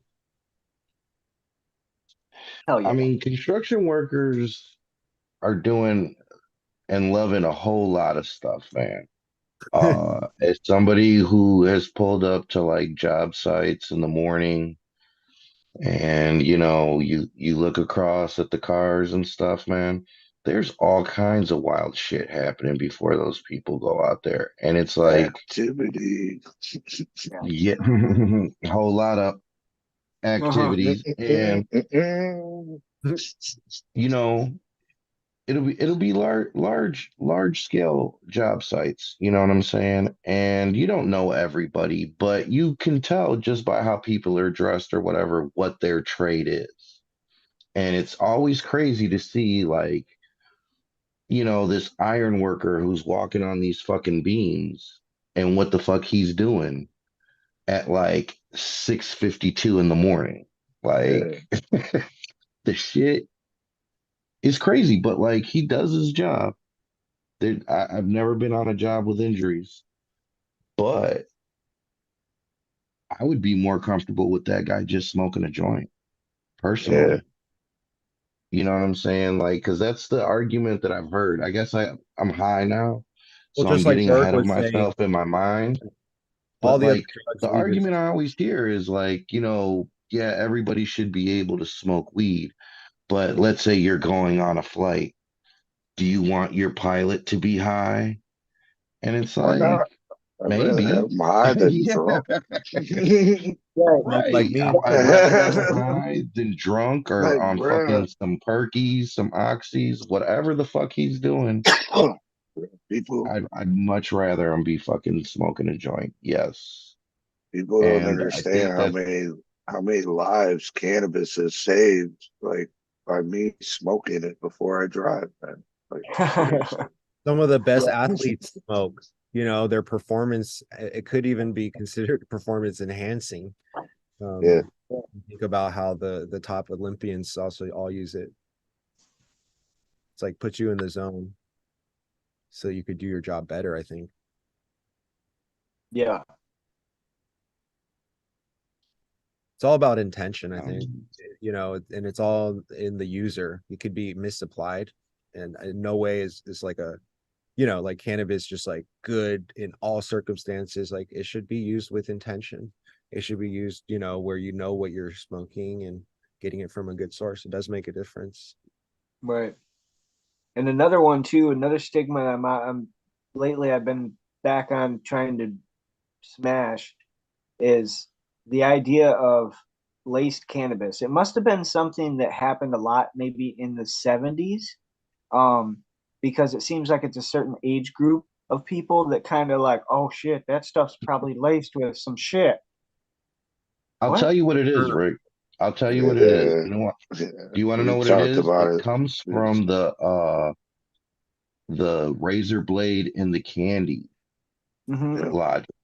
That is something that there's like not one single report of it, but it's like one of the most propagated stories Right. you hear around It's an Halloween. urban myth, man. It's an urban myth. Yeah. Like the fucking and Yeah. like Some people media live on that created thought. that shit. Yeah. It's crazy. It's like, what are you talking about? Oh yeah, yeah. He OD'd on fentanyl, but he had cannabis in his system. So, I think he was smoking that fentanyl marijuana. Fentanyl, Get the fuck out of here, bro. Yeah, come on now. Yeah. Yeah, it's sad, but I mean, again, here's marijuana, her sweet innocent self, amongst all this shit. She gets accused or rolled up in these other things, and in essence, she's out here trying to heal and help people away from opioids and that kind of alcohol or barbiturates, anything that your body needs to reset from. She's here to help that, but she's in a war of her own. Like cannabis is in her own war aside from what we're doing with her. It's insane. Yeah. Yeah, I don't know, man. It just seems like, some of the biggest resistance that we see here in Detroit specifically, but in Michigan is like the spiritual leaders being like vehemently anti-cannabis, Yeah. even when they will acknowledge that it's helped people and healed people and took them away from alcoholism and dependency on opiates and all of this shit, but they'll still, like condemn it. And Yeah. I feel like it's the same thing as the same reason the pharmaceutical companies don't promote cannabis and are not in favor of cannabis is because, you're cutting the middleman out. I feel like cannabis and entheogenics help you get closer, not not only to like the creator, but like your creator. You Mm-hmm. know, it's custom made. It's you. Yeah. And that's unfortunately what these powers don't want to happen. So Well, their I'm religion and really belief. disappointed. Like it's disappointing. Yeah, their religions and beliefs are so deeply based and have such a history that it's hard for them to wrap their head around changing that, right? Like, because it's like absolute, and that's I think with organized religion has a lot of those problems in that sense of things are absolute. It's there's no changing it, Which maybe there are some things in the world that are that way, but maybe not as many as some think. So I mean, if you really dig into it, like hashish has long spiritual uses throughout societies and religions and cultures. It's just been kind of hidden. So I mean, I've always found like history helps kind of educate people, like even from a religious perspective, like whether you're Buddhist or you're Christian or whatever, there's usually a reference to cannabis in ancient texts. Like some people allege that the holy anointing oil that was used to baptize the kings and priests and the Old Testament of the Bible contained cannabis. And so it's like I mean, way before. It's like supposedly 8,000 BC in Japan. Like that's read the Jack Herer's book on just it goes through every culture and all the way on up to like the Paleolithic like days, where people were like hunter gatherers. They were smoking weed. they're just pulling up some weeds that are random there, just chewing on them. Like, what the fuck is this? I'm gonna throw this on the fire. Let's see. shit, boiling the shit down, making medicine at the same time. You know what I mean? Like all different kinds of shit was made. The world was more cannabis. magical at one point. Right. Like that's what I want to see, a world where I can elect that if I go to the hospital, I can elect to have like hemp and hemp bandages and cannabis infused ointments and stuff. Yeah, just as part of my regular treatment. Like it shouldn't be a journey that I have to take on my, if I choose to, so be it. But like the medical community, I feel is dropping the big ball there, but they're staying loyal to the hand that feeds them. Like I get that too, but it's in need you of guys are dropping the ball. It's like a place, it really represents like a lot of darkness and fear and corruption, in my opinion. I do see a future where hospitals can become regenerative and beneficial, aspect to humanity, where it is profit driven, not profit driven, but health driven. And it's driven by seeing people prosper and considers regenerative and preventative healthcare rather than just like emergency and symptom suppression based allopathic medicine. I think I see the best of both worlds coming together, where we put, the best Western and Eastern, best allopathic and best naturopathic doctors together, where they converse and discuss and maybe even compete to see who's the best. because I want to see the best come together and I want to win. I think that humanity deserves the answers. We have dialed in plants almost to perfection. Like, it's incredible why it would just doesn't make sense why people are still sick. I don't understand. No, So I agree. That's it. Who's gonna wake Adam up? Nobody. Yeah, he was chilling. He'd come to the I blanket. saw him like look up for a second, but then he went right back to sleep. Yeah, he's in and out. Then he He's out, woke up man. to see if the show was still going on. Then nodded back off. I'm glad to see him. I ain't seen him in a while. Looks like he's in Amsterdam right now. Yeah. Leaned up against the urinal. Somebody call Adam. Somebody call him. He got a nod. Adam. Yeah. There you go. Today. So, man, what do you think about what we were just talking about, Adam? You know, I have no clue. Love you, Adam. Adam's the best. I love it. Hey man, ain't nothing wrong with a weed nap. I've been sleeping on that chem dog. That shit's been hitting me right to bed. I've been taking naps at like 2 p.m. and shit.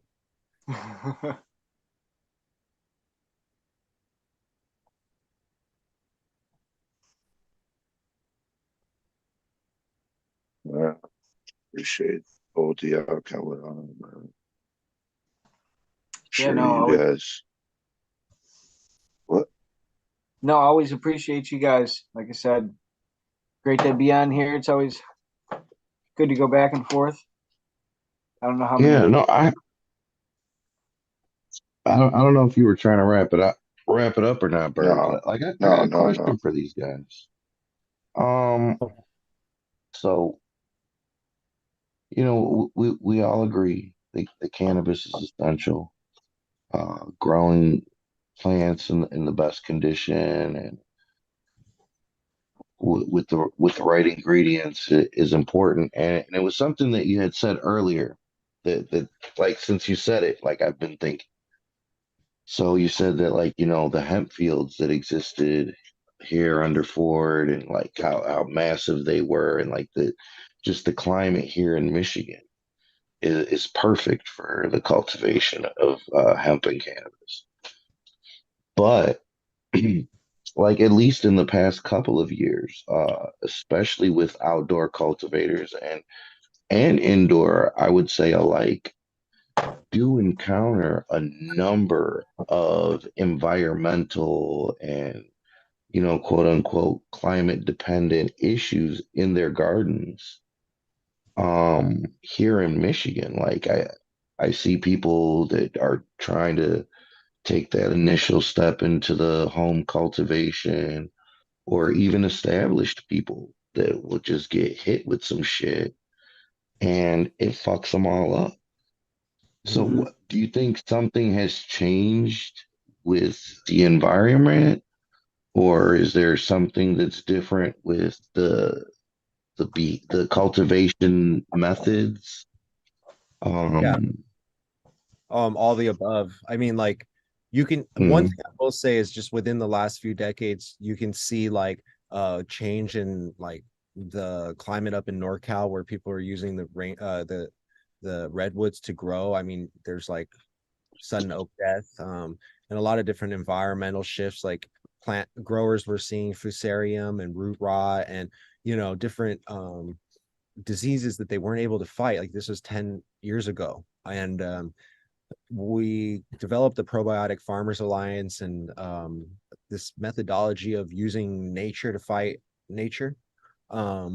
Early on, I mean, it's nothing new. It's ancient knowledge, and it's since become like different forms of natural farming, like KNF, Jadam, all, you know, practice and like effective microorganisms all utilize the most powerful forms of probiotics in nature to fight off these diseases. So most people are creating essentially like an empty hermetic seal where they're just like a boxed indoor grow or a outdoor environment where it's more or less probably artificial. The soil is probably not as alive as it could be, or it is, but the plant isn't adapted to it, and it's not being treated correctly so that it's like protected by the indigenous microorganisms. And essentially what you need to do to fight off these common diseases, I mean, essentially, like, if you're unprotected, you're going to be attacked. That's like what you're seeing. And a lot of people aren't equipped with the knowledge. They're mostly sterile growers, or they're mostly, yeah, just not educated organically. So they don't understand holistic micro, biology and such. And so they're leaving their plants, leaf surfaces and root zones susceptible to diseases. And these diseases, some are very quite virulent. And the point is to keep your environment clean and to re-inoculate your space and your soil with the strongest microbiology. So we use like effective microorganisms. I get mine from my buddy Brandon Russ from Bokashi Earthworks. I use purple photosynthetic bacteria from Microbe Life. I use a form of trichoderma from Bokashi Earthworks as well, and Herb Natural. I also use bacillus. I also use lactobacillus that I've harvest from my environment. I also harvest indigenous microorganisms through leaf mold, which is a JADAM practice, JADAM. I also essentially, all my waste goes and feeds earthworm castings, which contain like 10,000 different strains of biology in its stomach to help balance the ecosystem. So when you combine all these different forms of basically what we would call like natural farming, I guess, using the gods and goddesses of nature to fight off the parasitic predatory. See, this is like essentially a good figure or analogy for the industry. You have these bad players, and they're opportunistic and predatory and parasitic in nature, and that's just who they are. It takes powerful probiotic beings with morals and ethics and a plan and infrastructure to come and tell these motherfuckers what to do, because if left to their own devices, they're going to be corrupt. And so that's the same with the ecosystem and the microbiology. They say that most microbes are just neutral, and there's like 10% or 5% that are like harmful, and then there's 5% that are super beneficial. And when the beneficials are in place, they will convince or they will control the entire microbiome to be in harmony. And so we don't take an antibiotic or fungicidal or pesticidal approach. We usually find ways to work with nature. And that's in a gist how you would essentially eliminate all the common mold, PM, bud rot, and such, is to work with indigenous microorganisms. That analogy was sick as fuck. You're right. Fuck them the bad players. That was good. Yeah, the beneficial biology includes strains like lactobacillus, purple bacteria, streptomyces, trichoderma. A lot of these are proven to just like eat up the pathogens and restore harmony into an environment. So like effective microorganisms made by Dr. Higa from Japan is an early form of like a consortia that contain like a mixture of the strongest bacteria and fungi, and when used together, they preserved it in like a bottle. So when you add it to a foliar spray or something, it's like a starter, kind of like a sourdough starter, but it contains like a mixture of the strongest bacteria and fungi, as I said. And so then you spray that into your environment. You can use it to ferment bokashi. You can use that to clean. So it has like bioremediation properties. So it can get rid of smells, like a stinky barn. It'll go and just microscopically, I guess, eat up the bad smells and take over and make it more of a beneficial environment.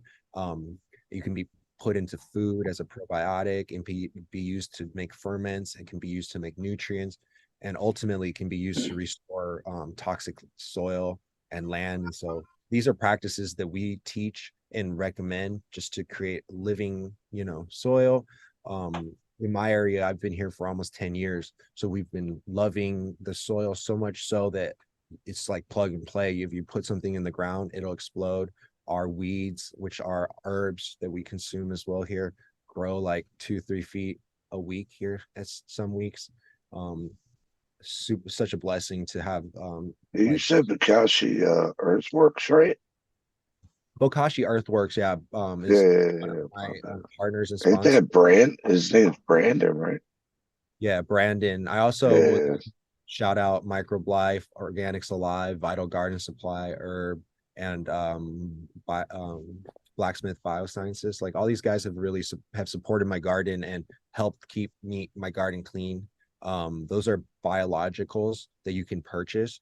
But like I said, you can also cultivate them yourself at home and use the best of I both. know he was making these pots that had all the nutrients and everything in the pots. All you gotta do is plant some stuff and boom. Pretty genius. Yeah, because we're using plastic and we're growing in plastic that's like probably not too good for the environment or the plants, and we should really move towards regenerative natural materials. Even the poly bags aren't necessarily that sustainable. So those are all considerations, and everything we think we want to put intention and meditation into everything we do. So those are all really incredible things to think about when we consider how we produce our plants. So yeah, that's what it's all about.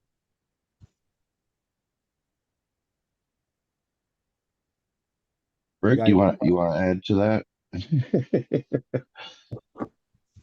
No, I'm just listening. But yeah. How about you, Adam? No, he's solid. He did. Where he's at.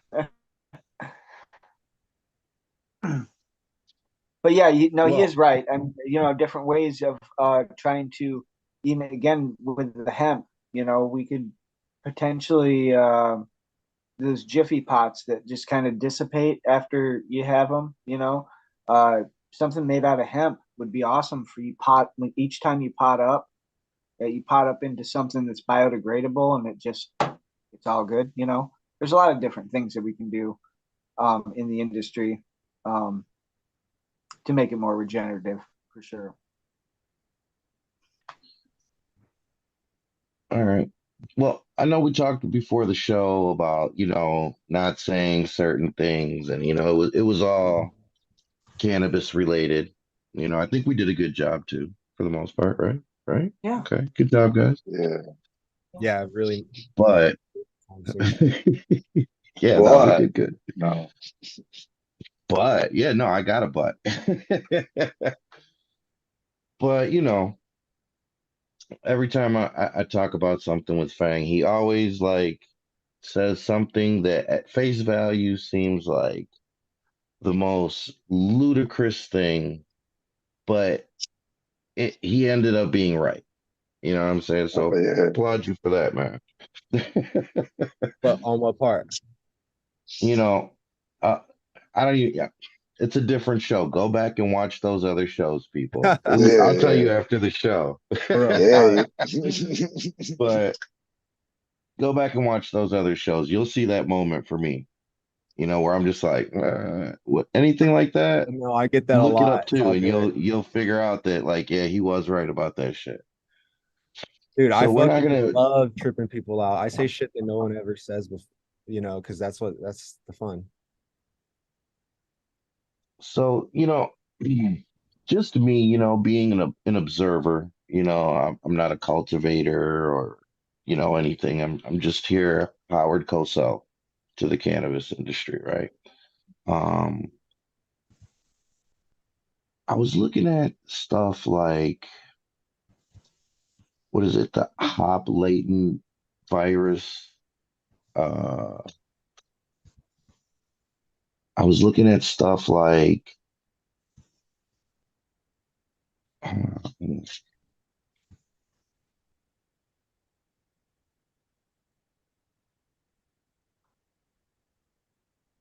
Yeah, the hop latent viroid and beet curly top virus.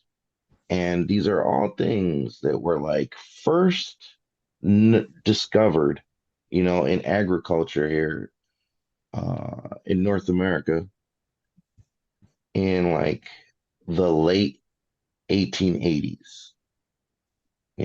Google's telling me 1888, or Wow. I'm sorry, 1988. Oh, Okay.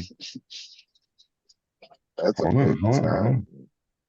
No, but look, in like it just hit a few years, in a matter of, yeah, now it's hitting cannabis. Right. And, I don't know, like if people even know what these things are and what it means and could mean and how to prevent them. Especially But when new what do you, striking. but I'm not gonna shoulder you with the responsibility of solving all those problems unless you want to. But what do you think is going on there? Well, I mean, are you familiar with the government funding of fusarium research? No. What happened there? Man, we need to look more into this shit, man. This is like a whole nother show. Yeah, no, I Well, mean, we can keep it short. I went down this rabbit hole because a lot of people were getting it in NorCal, and I started researching it, and like people were like, oh man, this stuff, a lot of this stuff seems to be, put out there. Like broad mites, was supposedly a part of weed abatement programs by the government. They would spread it on the side of the roads to help eat up the weeds, allegedly, but then it went and attacked cannabis and was a huge problem. But until we figured out how to solve it, you know what I mean? I think we're pretty resilient. And then Yeah, in terms russet mites came to Michigan that same way. Motherfucker overturned something on I-94, and now we got russet mites. you rarely hear people like having those issues these days because we have the practices where the alcohol is involved in the essential oils and the oils. It's like we have it dialed better. But like in terms of like fusarium, I was saying earlier, like I believe the government paid a university to research a virus, or I think this in a sense is a fungus that to attack cannabis. And so they actually, there's like patents on this where they paid a university professor to make this. They went to sick hemp plants in the wild and found the disease, and then they made it worse. And then they created a patent where they would coat seeds with it and they would spray it out of the airplanes and all this stuff. And it was kind of like during the era of like where they, Iran Contra. I don't know, like it's like that same vibe, right? Where they're like spraying fields and stuff. I understand some Asian orange type shit. Right. It's Well, like here's the thing. It attacks the plant's DNA. So it's not just like some shit that gets on it. Like this shit viruses gets in it right? And genetically, and it's like now like have you heard like, that HLVD is makes the plants grow like mids, and then people smoke it, and there's studies, or there's a alleged correlation between HLVD consumption and hyperemesis, the throwing up. So people are smoking mids, and that's causing them to have horrible reactions to it. I had wondered about that because I was starting to see like starting to understand like, okay, maybe there's some truth to this, right? Because these people are going into the ERs, and I got people that work in the ER, and they're like, yeah, no, a bunch of people come in here and they're all fucked up on weed and they're puking and they got this whatever disease. And it's like, what the fuck are you talking about? But if they're smoking some fucking crazy ass chemical mids, then maybe they are fucking getting sick. It was really hard. It took a long time for people to find the correlation. They were suggesting neem for a long time. It probably is a mix of everything. Neem, suppresses appetite and also like is makes males sterile, I believe. And so it's like something to be cautious of. Like all this, even organic pesticides have to be used with caution. Like neem, in my opinion, I don't use it. But like so when you are what you smoke, right? So if the plant is stressed, then you smoking it will have that energy. If the plant was abused, then you will have that feeling of like paranoia or like not wanting to, thrive because the plant didn't thrive. And that's why it's so important to get the best cannabis. It's like why we're attracted to beautiful buds. It's an expression of its perfect life or whatever, or upbringing. That's why we eat herbs that are resilient and strong and healthy. I'm not saying like a few bug bites or anything is bad on a wild plant, but like if it's weak and diseased, like you don't want to better eat that. And then I wanted to say though that like while the viroids and viruses can change the DNA, beware that at the same time beneficial herbs and mushrooms, mycology, mycelium, and the microbiome like bacteria and fungus both have capabilities, I believe, of rewriting DNA code too. So called horizontal gene transfer, and occurs in both people and all organisms and plants. So essentially, like say you have a diseased plant, if you were to return it to health with the right microbiome and heal it in the proper way, there is still a chance of being able to revitalize it to where the genetic code is restored. And then on the other hand, we're also doing right now is tissue culturing our library so that it's going through like a microcloning sterilization where it's like, meristemmed, and so it's completely sterile again. I think that's the future. A lot of people are sharing clones, and so like my plant has like AIDS and herpes and syphilis, and then here you go, and then like now I got gonorrhea too, and then oh fuck. And then so it's like hard to get rid of it all at once. And then it just looks like a fucking disaster when it's really a lot of things happening at once. You could have stem nematodes, you could have broad mites, you could have soil, root problems and everything all happening at once. I'm not saying that HLVD isn't its own unique thing. I think that recently I've heard that chlorine dioxide could potentially reverse that. But that was something I just heard recently. But typically we just love our plants with good biology, and they usually can restore and revitalize themselves. So I highly recommend that path. Yeah, no, I just really thought it was interesting that like these two viruses kind of were discovered at the same time, and then also discovered in cannabis at the same time. Like more research is being done. Look what it does to cannabis. Oh yeah. Well, with the Beat Curly Top one, it's transferred by like different leaf hopping insects, so like grasshoppers and fucking moths and shit. When they feed from the plant, they transfer the disease through their saliva or whatever bodily fluid, and it fucks the shit up. It's crazy. It's not like a plant to plant thing. It's tiny. It's the it's little like some pollinator. alien shit. Yeah, it's gnarly. It's gnarly shit, bro. Like the guy who founded Jadam, like he's like all natural guy, teaches natural farming, but then he also like makes this sulfur solution and a soap, insecticidal soap solution for killing bugs. And then he's like, people ask me like, why do you kill bugs? Aren't we supposed to like love all nature and work with nature? He's like, fuck that. He's like, these motherfuckers are trying to come after our crops. It's either the bugs eat it or you get to eat it, and it's so it's like what it's full on warfare. And if you're these insects are becoming resistant to all these fucking pesticides, and we're changing the fucking biology of insects now. You know what I mean? I do feel though that like the experimental drugs and pesticides are a lot more harmful and toxic than say things like soap, which is just potash, ash, and oil, and sulfur, which is a real simple compound.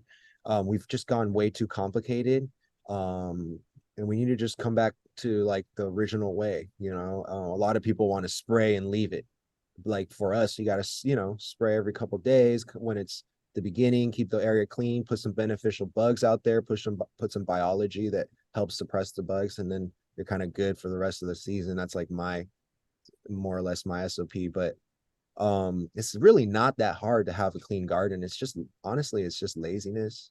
A lot of people would like create all these excuses for why they're fucking up, when ultimately like they spent 4 hours in front of the TV when they could have been in the garden for 4 hours cleaning. And that's what it is. Like cleaning and clean. Yeah.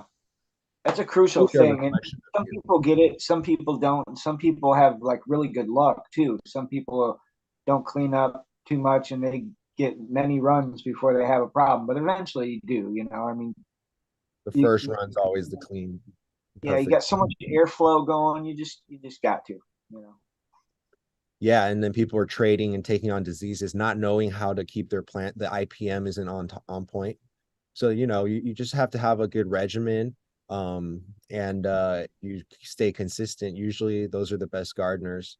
Usually whenever I have a garden, I know why, and it's usually because I didn't pay as much attention as I could have. And that's usually a lesson. And like I said, it's a reflection of you. However much you love it and however much attention you put into it and care is how it's going to be. All the problems, like whether or not they're created by a university or they were put there or sprayed there or whatever, is besides the point. If anything, we all have the same issue then, and we all are starting at the same difficulty level. So why are some people producing fucking fire and some people fucking producing schwaggo? Schwagums. Yeah, it's about the love, like everything else. Yeah, indeed. A lot of Michigan growers are doing it though. Like this, like we got some great caregivers out here. Like I said, Michigan's unique I think to the whole world, but definitely to this country, in our law and our people, the way we embrace this and the way we fucking reached out to our community members and family members and tried to heal them and did heal them in many cases, and put them in a place where they had a healthier, cleaner way of living. I would love to see the numbers of people that have come out of what we might call terminal state, here in this state. I know a lot of people that the doctors were like, hands up, thrown, done, sorry, don't know what to do. And they're still here 8 years later, like that's insane. And it's not just one case, it's not just two cases, it's not a handful. It's all over the world happening. We got to validate this and make it the truth that it really fucking is. Oh, yeah, man, that is totally a whole nother show, though. I think there's something there. Bro, we started definitely. We've been doing this. Something's been put into the fucking environment, man. There's foreign agents. About chemtrails and all the weather modification that affects the chemical composition of the soil, acidifies it. But look, like honestly, I live in a little piece of paradise. My fucking farm is so beautiful, and I don't get. We have an aura of protection around here. I have like nothing. Whatever is falling down on me doesn't land on me. I have I'm protected. Like there's good energy here. We deflect that shit. Like my plants don't have burns. They're so protected. Like, and there's parts of the forest and in nature, go out and find like the most pristine parts of nature. That's where we're collecting indigenous microorganisms to put into our farm and in our land. When you are working with the gods and goddesses or angels that have been put here to protect us, you are working with the right side of nature. And man, I live in a piece of paradise that we call the biodome, and it's something that I want to be able to replicate for other people. It's totally possible.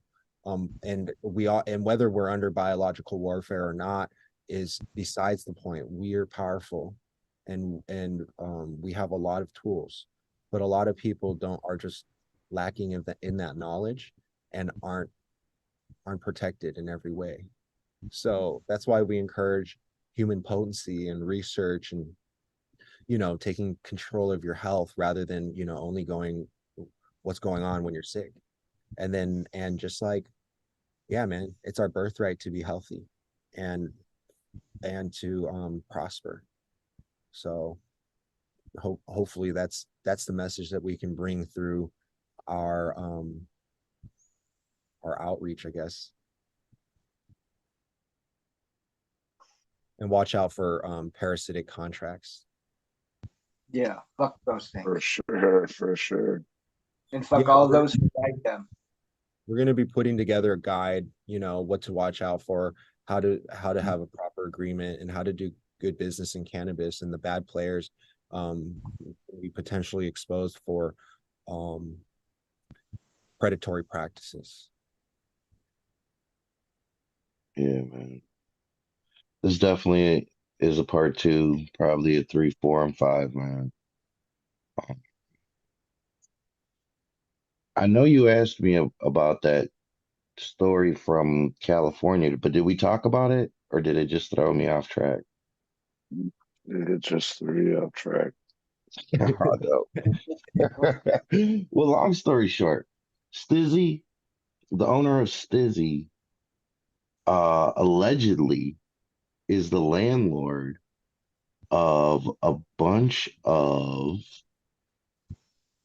black market dispensaries. So Stizzy, as the brand, is supplying licensed brand dispensaries with product, and then also providing the black market, well, like you said, with a workplace. Aren't they here in Michigan as well? Yeah, they are. So in the ultimate dry snitch move, a bunch of dispensaries are creating a council or a little group to boycott Stizzy. So now the license market is boycotting itself, coming full circle, like most things do, right before the end of the year. Right. I just thought it's almost a poetic justice, when you hear about, even here locally, like what you were talking about earlier, Bert, where the community reaches out. And Stizzy don't pay its bills, from what I hear. So it's like it's wild. And that's common practice that, just like these contracts, and everything else, all this common practice, this common predatory action, is what we're standing up against. And I think Michigan's got a real chance to deflect it off. It's going to land everywhere else. I tell you that right now. I mean, Oklahoma's fighting off its own too, but New Jersey and Ohio, I hope for the best for them. I hope they have a good thing of it. But you can just assume that all these flourishes and whomever's players that do certain things are going to show up at those places. And I think Michigan just is too strong for them. We're too aware. We stay aware, and shows like this help that awareness. So we need to practice and research the foundations and principles of a free market, and what that means for freedom, and how to avoid monopolistic and cartel activity, which is actually, like, illegal. We live in a country where it's supposed to be free to engage in business and free trade. Right. And not having to be bought out by a larger company. Sure. Right. Yeah, or forced out, or predated upon, or abused, or enslaved, or whatever, for lack of better words. These are human trafficking contracts that have appeared in music, The music industry, you hear a lot of, artists and celebrities talk about it.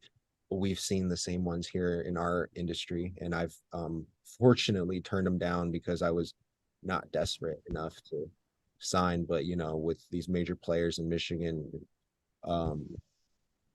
they basically want you dead. So hopefully we can move forward in with power and protection, and maybe someone out there, someone good is listening that wants to stand up for the people, and yeah, we'll lend a hand, because honestly it's been tough out here as an independent grower, trying not to get caught up in some bad business deals. All right. Well, join the Michigan Weedsters, and that's, it's I have a great deal of pride of being a part of that group of people, and things like this and all that go into our bank. And that's what we do, is try and keep this thing on the track where we want it, where we want it, not where I want it, not where he wants it, not where she wants it, but where we want it. And that's very important. Oh yeah, man. And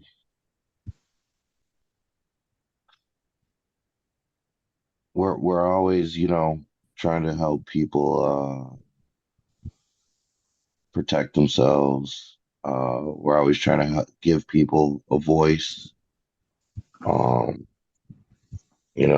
Rick, people can find you where online? Rick Anstis on Facebook, or Mr. Fungi 420 on Instagram.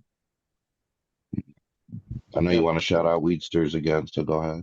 Yeah. There's Michigan Weedsters. There's Courage and Cannabis, Big Cloud. Pretty easy to find me. Should be able to do that easily enough. Yeah. All right, Fang, what about you, man? Yeah, thanks for having me on, guys, and definitely encourage everyone to follow Rick. He's wealth of information and knowledge, and brings together the all the top companies and even politicians and the best caregivers. It's like really incredible to see him be such a unique force. So definitely support Rick. My name is Michael Fang. You can my genetics company is called Genetic Designer. We're part of Gage Green Group. We also represent a Seed Bank International, where you can find 50 different breeders and 1,000 different varieties from the top breeders in the world. And then, of course, you can get sterile tissue culture genetics for your cultivation at legitgenetics.io. We have over 100 different varieties there. And of course, grateful to be a part of Big Cloud, Hazy Holes, Cannabis Golfers Alliance, and a lot of other awesome projects out there, like the Organic Cup and stuff. So definitely follow us online. We're really grateful for the community support, and yeah, really excited to bring some fresh ideas out for 2024. So definitely stay tuned. Thanks you guys. Oh, and one last plug, of course, our boys at Mendo Dope and our seed drop we did, Deeper Roots. Cultivators out there looking for great genetics. We got a beautiful pack together. Fang and Mendo put some beautiful genetics together for you guys to pheno hunt some gold. So yeah, I talked to them recently, and we need to have them back on soon, man. Yeah, we need a Deeper Roots plug. You want me to read the verse from the Deeper Roots verse challenge? I think so, man. I think so. So we'll just end it on this. Yeah, I no, man. never said this in public. But yeah, all right, here it is. Was sowing future in this game. Yeah, I got the premonition, cultivating soul and flame. Yeah, I think the inner vision, heaven on earth, please shine down. Eternal intuition from the roots to the skies, paradise, the final mission. Gratitude on my mind as I grow these priceless eighths. I'm manifesting healing flaves. Yo, I'm not a corporate slave. For my art, you finna pay. I don't believe in what you say. False realities I slay. False realities I slay. Y'all cookies acting nervous. Look, I gave the world the tech. I dropped the cherry, raised the bet. So much ice, my girls look wet. Fatty, why you look upset? Cause you fakers sent the rats at me, but I got deeper roots. Cause you traitors stole from me, but I got deeper roots. I manifest the bigger fruits with celestial attributes. I'm getting mud on my boots. I'm pumping out the newest shoots, grounded deep in the earth. From the dirt is where I'm birthed. Honoring ancestors is for the future that I serve. Hell yeah. Damn. I bars. Bars. Get them up. Bars. Get them up. Yeah, thanks. Bars. You heard those bars, Brooke? Right. It's an honor to be here, man. You guys have been mad supportive, and I love the energy and love. Like, man, Michigan wouldn't be the same without you guys. I think I speak for a lot of people when I say we're really grateful for what you guys have done for us, and I'm glad to be a part of this. So thank you guys. Thank you, Rick and Mr. Hash Bash. Always appreciate you. Likewise, Yeah, man. we're talking about you guys protecting too. ourselves and everything, you know. We're talking about, you know, in every state, you need to protect yourself when it comes Well, to no, cannabis.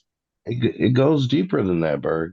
Because like even the stuff that we talked about tonight, these predatory contracts, this pseudo canna trafficking, you know, the equivalent of human trafficking, but in cannabis contracts, like all these horrible fucking things. And it's like, what the fuck? How do we recover? How do we leverage out? We unite. How do you do that? You get that card. You get the people that you love that card. We stand together. Where I'm going to tell you to go every time, my people's at Detroit Certification Center. It's quick, it's easy. It's the single most important thing you can do as a consumer of cannabis for yourself and others. Hit them up, call them. But really, man, it's about to be 24. Just text them. It's that easy. 248-275-6707. DetroitSearchCenter.com or Detroit Search Center on social media. Come on, people. Let's go get to these events. Link up, get your card. It's the most important thing. Man, it was good seeing them for sure. Shout out Detroit Search Center. You know who else? Half the people on this list were at the toy drive this weekend too, man. Big shout out to everybody. You know, you guys give us props and stuff, and you're like, man, you know, for creating the platform and the dedication and all of that, man. Like, our shit is second to this group of people's dedication to us, man. Like, it inspires us, man. Like, seriously. This is where it all comes from, man. The energy, the team, the support, the love, man. So much love. Native Made 313, Michigan Terp Farms, Nug Abduction Extracts, Tiki Madman, Tree Street Packaging, and the homie, man, SOB Labs. It's nothing but love. They'll